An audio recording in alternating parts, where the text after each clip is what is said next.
น่ารักน่าเอ็นดูสุดๆไปเลยสำหรับฝาแฝดหมื่นล้านน้องสายฟ้าน้องพายุลูกชายหัวแก้วหัวแหวนของคุณแม่ซุปตาชมพู่อาริยาและคุณพ่อนักธุรกิจน็อตวิสรุตที่ยิ่งโต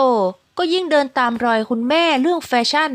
ไม่ว่าจะเป็นเทศกาลไหนก็ไม่หลุดธีมอย่างล่าสุดเป็นเทศกาลตรุษจีนเลยได้แปลงโฉมเป็นอาตีน้อยชุดเขียวได้เห็นโมเมนต์รูปคู่สุดน่ารักไปแล้ว